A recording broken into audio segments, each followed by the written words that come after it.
incredible cruelty that gave rise to similar punishment. A conflict that in the end resulted in an incredible form of art. Death that gave joy to all who witnessed it.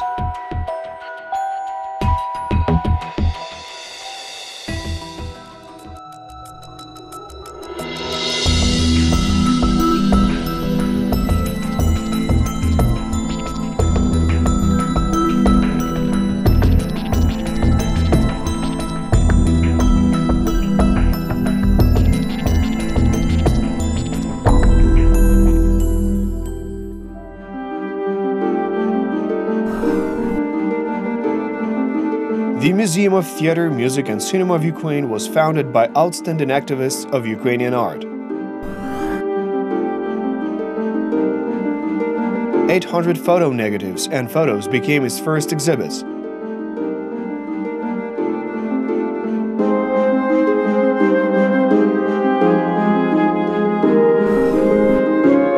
The next displays were the personal belongings of prominent Ukrainian actors, which can be used to study the history of the development of Ukrainian theater, music and cinema. And some of the museum's exhibits have become scientific. They are used by specialists to study the history of the theatrical art of Ukraine. As for example, there is the Sokyryntsi Den of Jesus Christ that presents the Nativity Scene. It is a large puppet box that is called the Nativity box of the Nativity manger in which Christ was born.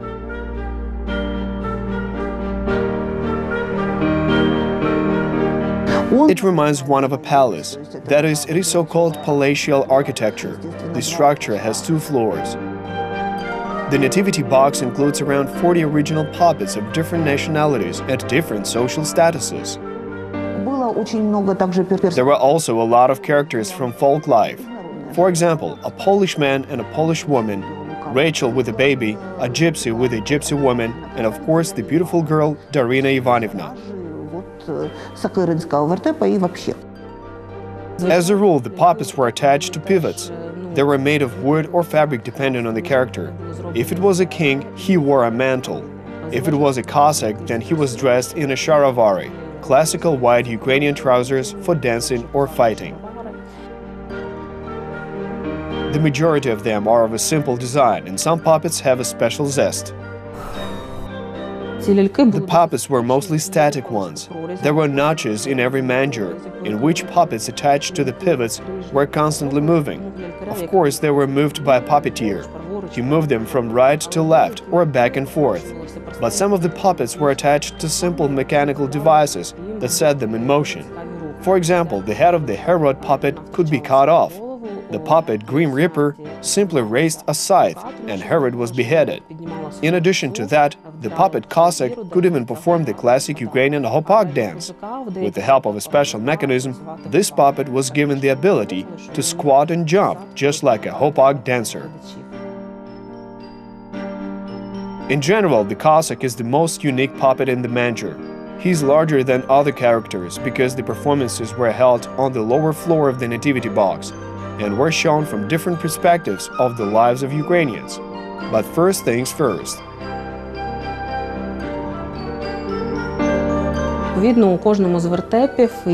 Every nativity scene consists of 2 performances, and the Sokyryntsi manger is no exception.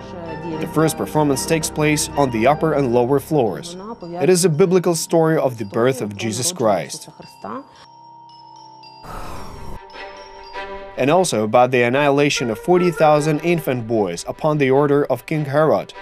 It is the so-called canonical part of the manger.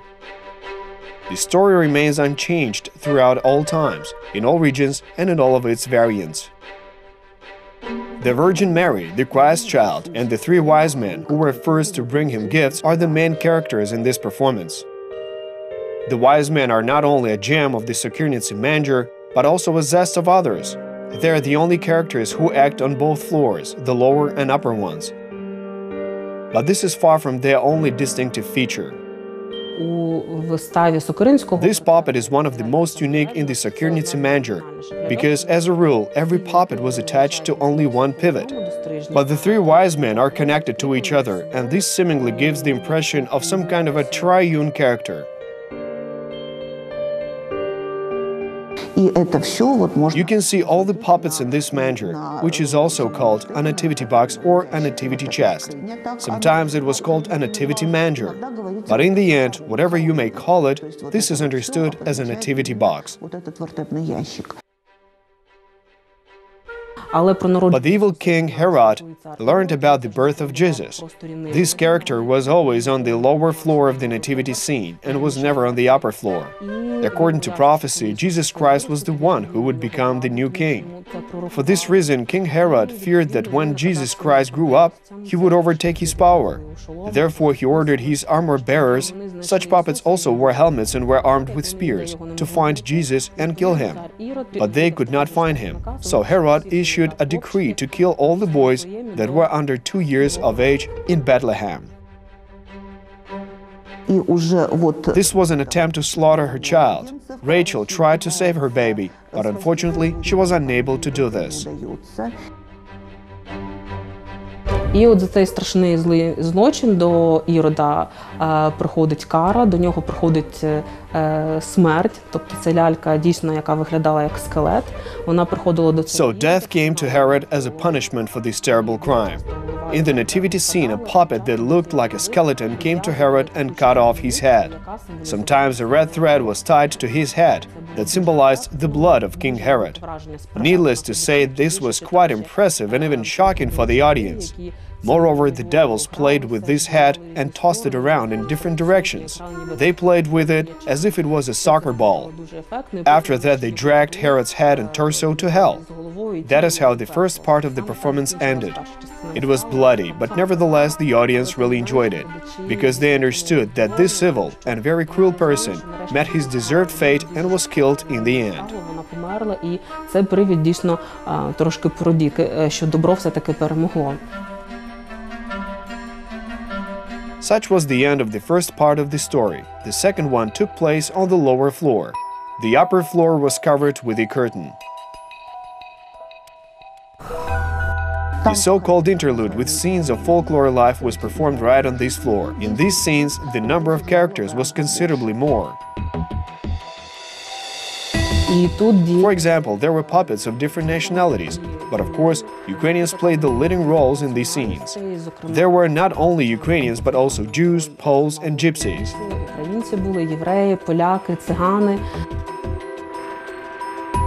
All the characters, including the beauty Darina Ivanivna, performed in the Sokyryntsi manger and in other mangers that were very actively functioning on the entire territory of Ukraine at that time. Everyone rejoiced the birth of Jesus Christ and the death of King Herod.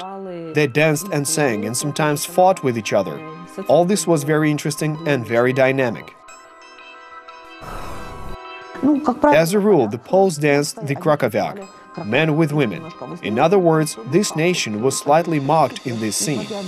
I must honestly say that the performances that took place on the lower stage were very amusing and comical for the audience, despite the presence of King Herod, his death, and the slaughtering of newborn boys.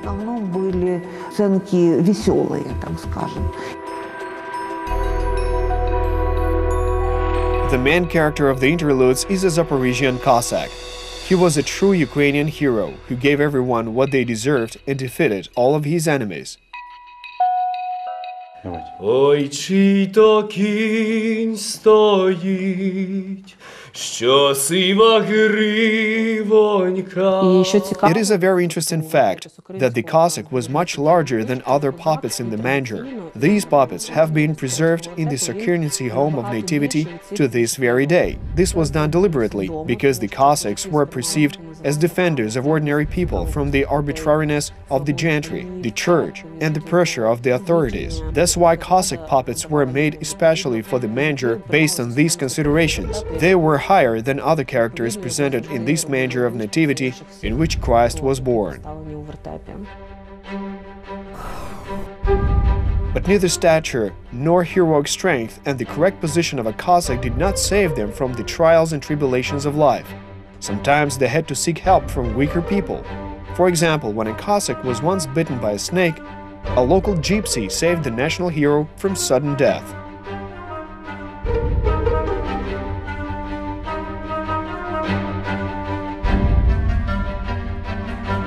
The snake that bites the Cossack is made of wood. З дерева зроблена. The Virgin Mary puppet also has its special feature. Unlike other characters, her head is made of porcelain instead of wood. Correspondingly, the head was made later than the body, at the time when dolls were made in factories. There is one version about this puppet in connection with this story. It is said that the original puppet was lost, so the puppeteer of the Nativity Scene replaced it with another one. They sewed clothing for the Virgin Mary puppet and put the baby Jesus in her hands. But all the other puppets and the lost original of the Virgin Mary puppet are considered antiques. They were made in the 18th century. The first masters that popularized the Nativity box were students of a Kiev academy, who were very familiar with the school theater.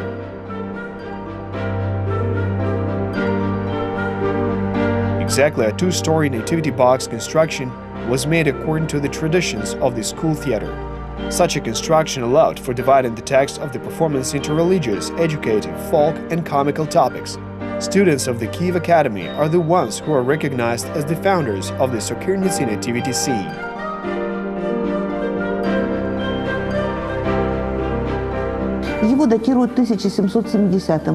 The Sokyryntsi Nativity House dates back to 1770. Moreover, it is not the year of its establishment, rather the year when the first written sources about it were found. It was the year when the Nativity box was moved to the village of Sokyryntsi in the Poltava Oblast, the present-day Chernihiv Oblast. So wandering students of Kiev moved it to the mansion of a landowner named Halahan. Before that, they traveled with the Nativity box throughout the whole territory of Nadnipranshchina, the Dnipro, Ukraine, and gave performances. In such a way, they managed to earn money for a living and gain a respectable education during their winter holidays.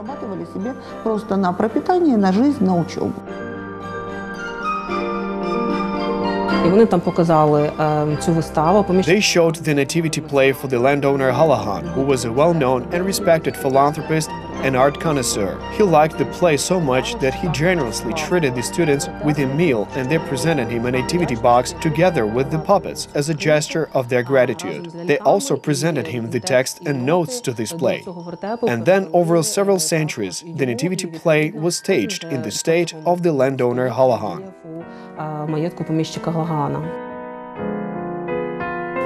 But after the October Revolution and nationalization, the nativity box was transferred to the ownership of a museum in Priluki near Kiev. Later, the former director of our theater museum, Petro Rulin, brought the box to Kiev.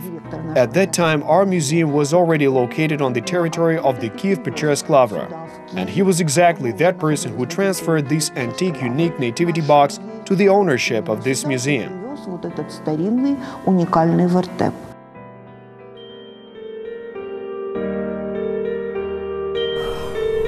Among the exhibits of the museum, there is not only the Sokyryntsi nativity box, but also the Kupiansk nativity box.